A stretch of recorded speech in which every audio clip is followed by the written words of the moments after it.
about the about anxiety. How can I see the emptiness in anxiety? Because in general, the question is, because we are so so trapped through the anxiety that sometimes we have a crisis of anxiety, and I cannot see the emptiness in anxiety clearly. How can I deal with this, or how can I see the emptiness in anxiety? And this, I'm going to talk in Portuguese too. Como lidar com a ansiedade? Como ver a vacuidade da ansiedade? Porque a ansiedade é algo que nos toma tão fortemente que muitas vezes a gente começa a ter crise de ansiedade. E como é que a gente deve fazer para ver a vacuidade da ansiedade e como lidar com a ansiedade? That's it. Okay, I have a question for you. Do you have more confidence that the truth is in space, or the truth is in thought? You have more confidence in thought or in the space between thought?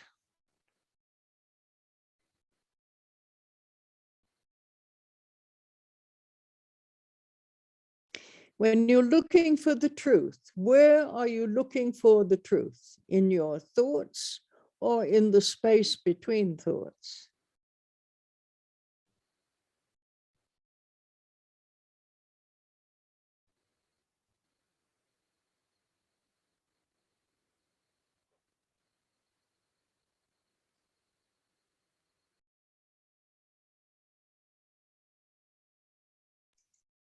Então, ele está perguntando para a gente, né? Quando você olha para a verdade, você tem mais confiança em que a verdade está no espaço, ou você tem mais confiança de que a verdade está no pensamento?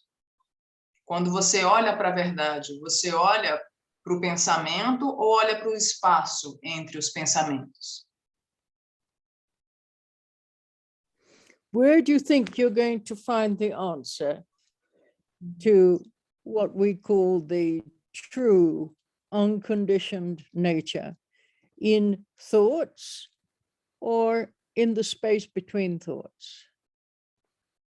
In the space, no espaço, entre os pensamentos. I want to hear from everyone. I want an honest, not an intellectual answer, but what you're doing now. Because if you're really doing that now, if you have confidence in the space between thoughts, there would not be anxiety.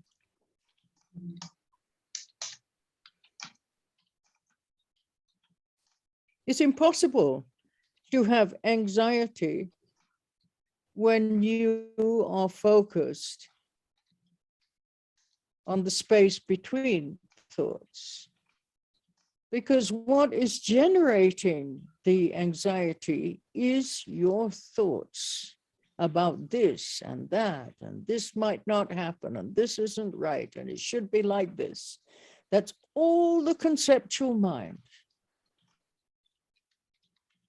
So if you have heard any of my teachings over the last years, and especially this series of teachings, which is almost a year now, I think, then you would begin to understand the importance of what I'm saying, why I focus on the baby-like attitude over and over again.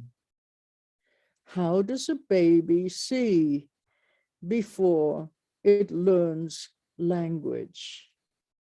Before it has ideas, values, meaning, How does a baby see?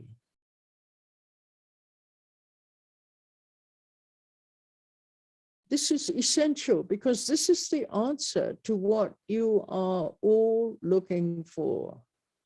If you're looking for the truth, that is, if you're looking for the true nature of who you think you are and the phenomenal world around you, that is where you're going to find it, nowhere else. You're not going to find it in the conceptual mind. That conceptual mind is just pointing at something, but it's not giving you the taste of the true nature, because the true nature of your mind is beyond concepts, ideas, value judgments, beyond language.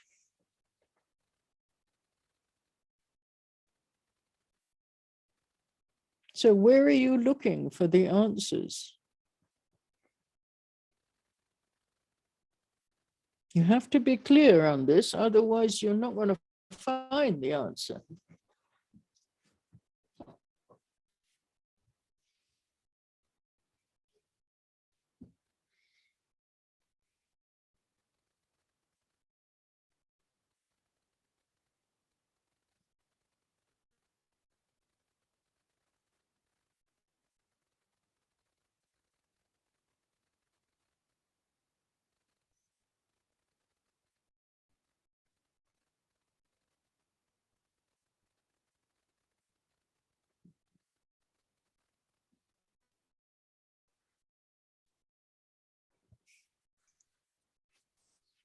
Então, né, me respondam. Eu quero que vocês falem, né, a resposta de vocês mesmos, não só uma resposta meramente intelectual. Onde é que vocês acham que vocês vão encontrar a verdade? Porque se vocês têm a confiança de que a verdade está nos espaços entre os pensamentos, então não haverá os pensamentos e não haverá essa identificação com os pensamentos. Não haverá ansiedade se você buscar a verdade nesse espaço, porque só há ansiedade quando nós acreditamos no pensamento e vamos superdimensionando os pensamentos. Vamos atribuindo valor, conteúdo, significado, vamos criando ideias, histórias e vamos superdimensionando e falamos, ah, não, mas isso não devia acontecer. Ai, meu Deus, mas pode acontecer aquela outra coisa. Ai, meu Deus, mas isso está errado. Não, mas isso deveria ser assim. E aí a gente vai se enveredando por acreditar que os pensamentos são absolutos e que são a verdade. E a verdade não está ali. Se vocês ouviram os meus ensinamentos nos últimos anos, vocês verão a importância que eu atribuo para a prática da atitude do bebê, que é simplesmente nós nos perguntarmos como é que o bebê vê, antes do bebê aprender linguagem, antes de aprender valores, significados, conteúdos, como é que o bebê vê? E isso é essencial, essa prática é essencial, porque vai fazer com que nós não nos identifiquemos com os pensamentos e acreditemos que eles são a verdade absoluta. Porque o que nós buscamos é justamente saber qual é a nossa verdadeira natureza e qual é a verdadeira natureza do mundo dos fenômenos. Se nós quisermos saber qual é a nossa verdadeira natureza, nós devemos olhar para esse espaço entre os pensamentos e não sermos capturados pelos pensamentos e nos perdermos nas nossas projeções. Então, nós temos que, se nós queremos, de fato, nos questionar qual é a nossa essência, qual é a nossa verdadeira natureza, a nossa mente conceitual não vai nos dar a resposta. Porque a nossa verdadeira natureza, ela está além de conceitos, além de linguagem, além de valores, substâncias, características. Onde é que vocês acham que nós vamos encontrar a resposta para a nossa essência? Onde é que vocês acham que nós vamos encontrar a resposta para saber qual é a nossa verdadeira natureza? Para saber, para poder encontrarmos essa resposta, nós precisamos saber para onde nós vamos olhar. E se nós soubermos olhar para esse espaço entre os pensamentos, nós poderemos encontrar a essência de nós mesmos e do mundo dos fenômenos. E assim não ficaremos ansiosos, porque não nos perderemos nas projeções. That's it, Annie. Yeah, I don't know those people who ask me this question now. I don't know if you read my book called Dance of Emotions. And that explains a step-by-step, a 3-step approach to being able to work with emotions, all emotions. Doesn't matter what you call the emotion. But as I've said many times before, if you don't have an object in your mind, you can't have an emotion. So it's about your relationship with something, with an object. And if you believe what you're thinking at that moment, then it acts as a filter. You can see something as desirable, or you can see something undesirable. So it is your thought process that generates all emotion. You can't have emotion unless you have an object, and an object is a thought. Examine this, examine what I'm saying. Don't just believe blindly. What do you think an object is?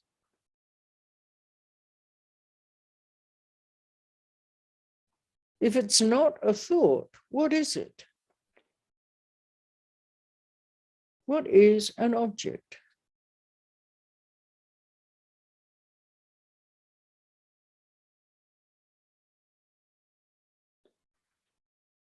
Please answer me.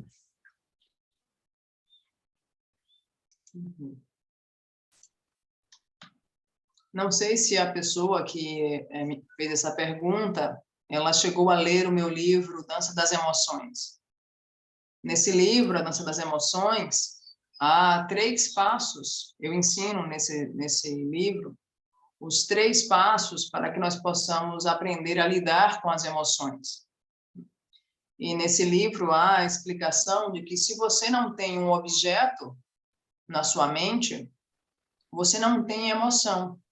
A emoção diz respeito à sua relação com o objeto, em como acontecem os processos mentais que atuam como filtros e fazem com que você veja algo como desejável ou não desejável. São os seus processos de pensamento que criam as suas emoções. E não é para vocês acreditarem no que eu estou dizendo. Não acreditem cegamente no que eu estou dizendo. Simplesmente reflitam a respeito disso. E eu quero que vocês me perguntem, o que é um objeto? Se o objeto não é um pensamento, o que é que ele é? Eu quero que vocês me respondam.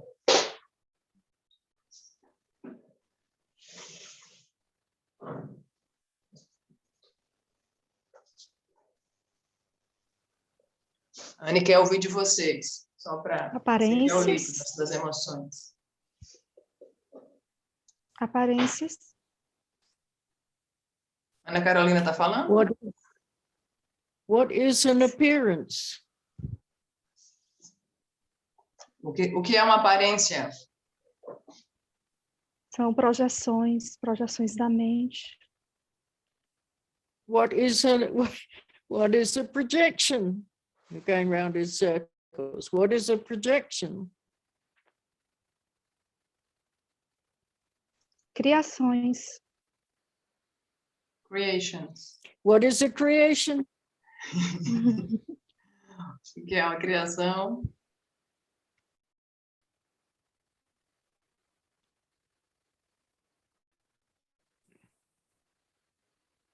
Don't try and escape, Anna Carolina. Look. Look at what you're saying.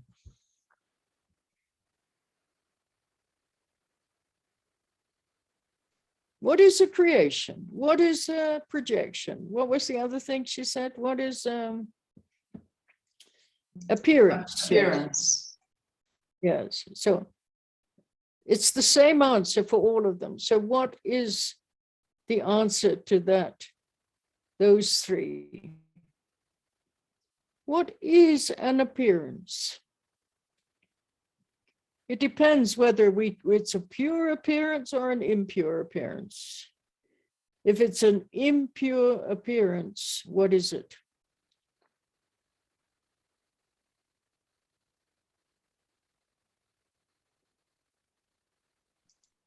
Então, não, tem que escapar, Ana Carolina. Olha para o que você está afirmando, né? Você mencionou aparência, projeção, criação. E o que é uma aparência? Depende se é aparência pura ou aparência impura.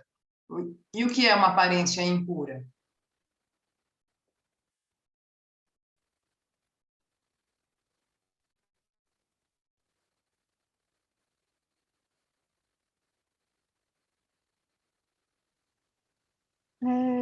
São pensamentos com base em conceitos, julgamentos. Okay, what is a projection?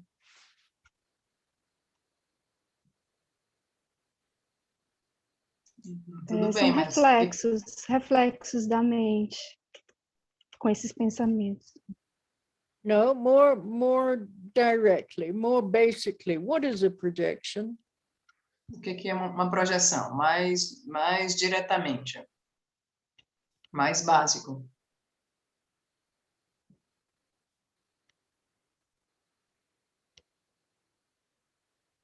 Ilusão. What is an illusion? Here we go. We're going around in circles. You're trying to escape the answer here. O que é uma ilusão? Vamos prosseguir. Não tente escapar.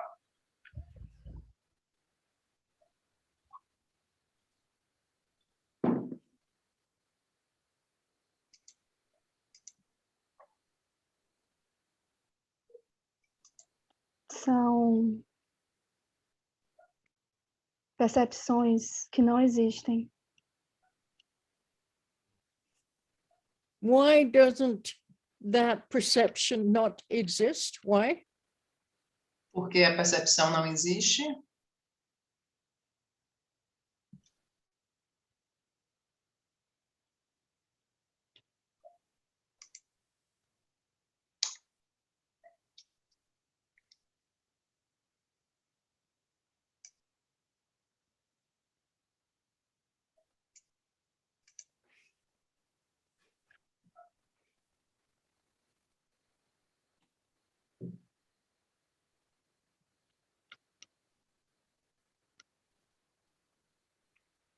What makes something illusory?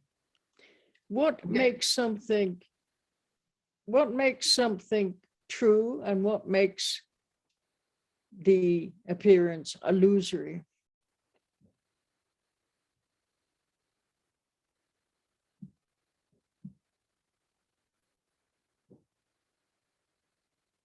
Então, me respondam. O que é que faz algo ser considerado verdadeiro e o que é que faz uma aparência ser ilusória?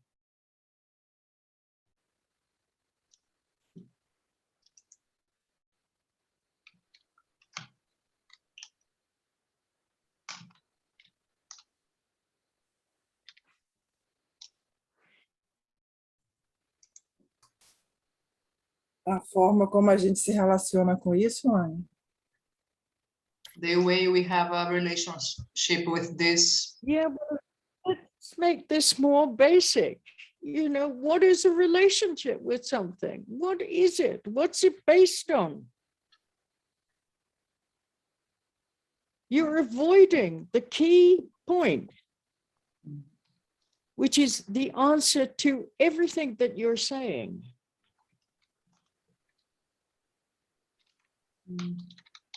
A relationship with something is your thoughts about it. That's what makes a relationship, whether you like something or whether you don't like something. It's the thoughts that you're generating, the values that you're giving, the meaning that you're giving. It's all based in your thought process. What makes a projection? A projection is the thoughts, the interpretation that you're giving on whatever information is coming in through your five senses.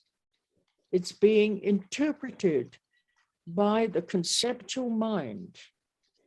And so what you see is not what is there, but what you think is there. What you hear is not what you just hear, auditory sound, vibration, but your interpretation of, oh, that's a nice sound. That's a beautiful piece of music. Oh, I wish that child would stop crying. That's all conceptual. Oh, that perfume, that's a wonderful perfume. Oh, that smells like shit. Oh, it's horrible. All the conceptual mind. So when we say pure perception or pure appearance, it means seeing what is coming in through your five senses without any conceptual interpretation. You see it as it is, you hear it as it is, you smell it as it is, not how you think it is. You taste it as it is, you feel it as it is, without the conceptual mind interpreting anything that's coming in through the five senses. That is pure appearance, because you see the emptiness. Emptiness, empty, remember what empty means? Empty of concept, empty of meaning, empty of value. So, empty appearance or appearance emptiness, that is pure appearance. But when the appearance is interpreted by the conceptual mind, that is impure appearance, impure perception, because you're not really seeing what is coming in through your visual consciousness. You're not seeing that. You're seeing your interpretation.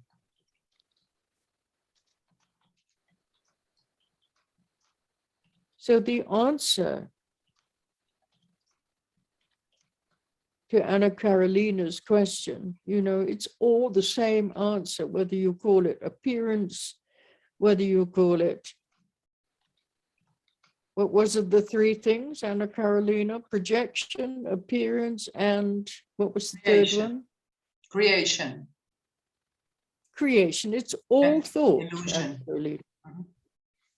All thought. All based and generated by the thought process. So when you understand the true nature of thought, then you also understand emptiness.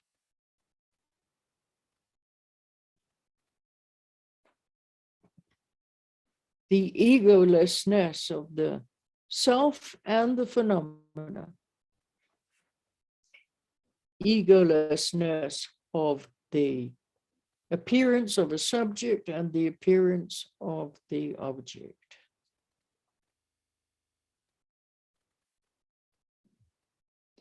If you don't understand this, you need to ask questions over and over again until you do understand this, because this is an essential point.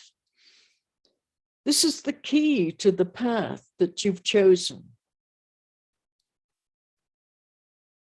This is the key to the whole of the Buddhist path.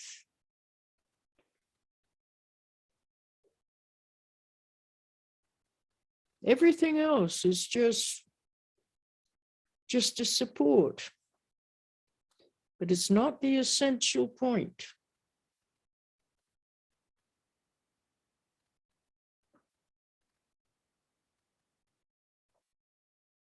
We're trying to see the true unconditioned nature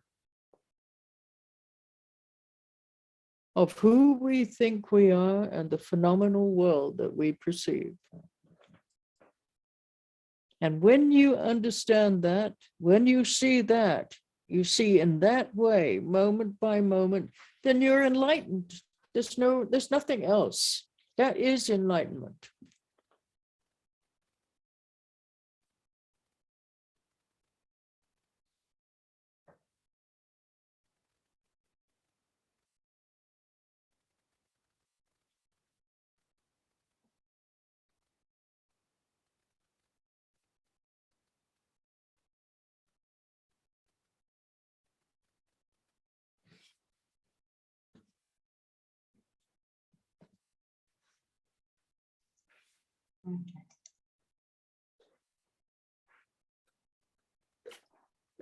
Então, o que é uma aparência? Depende se a aparência é pura ou a aparência é impura. Então, não importa o nome que você atribua, né? Seja projeções, seja criações, seja ilusão, seja aparências. Tudo isso são pensamentos. O que é que faz algo ser considerado verdadeiro e o que é que faz algo ser considerado uma aparência ilusória? Nós esquecemos o ponto-chave aqui. Porque uma relação com algo ou com alguém, né, essa relação, na verdade, são os seus pensamentos sobre algo. Que você, acreditando nesses pensamentos, faz com que você goste ou não daquele algo. Então, a projeção são os pensamentos. São as interpretações que são dadas a tudo que entra pelos nossos sentidos. E essas interpretações vêm da nossa mente conceitual. Na verdade, o que nós ouvimos são frequências sonoras. Mas a nossa mente conceitual faz, olha que som lindo, olha que som horrível, olha que música maravilhosa, olha o choro da criança. Ou falar, esse perfume tem um cheiro deliciosíssimo, nossa, esse cheiro tem, cheira a cocô, né?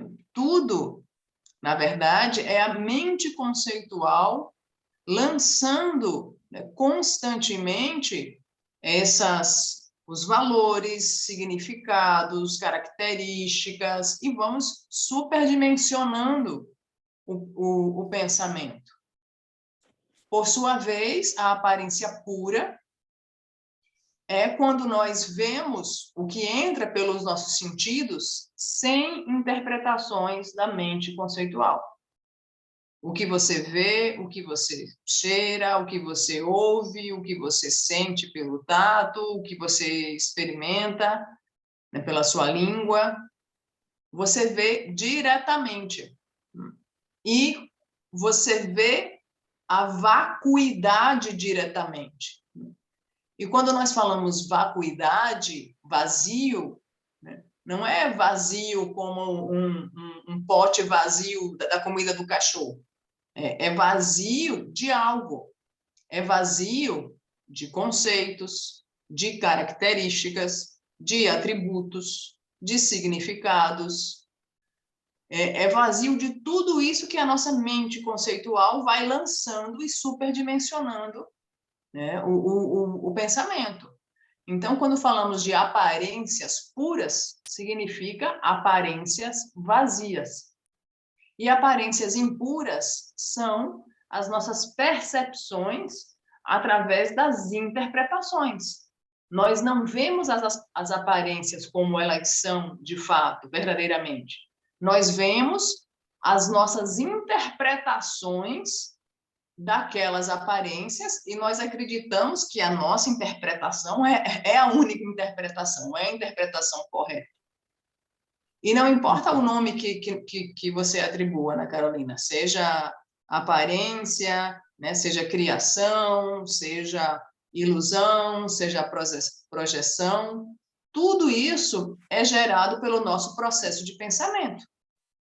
Quando você entende a verdadeira natureza do pensamento, você entende a vacuidade.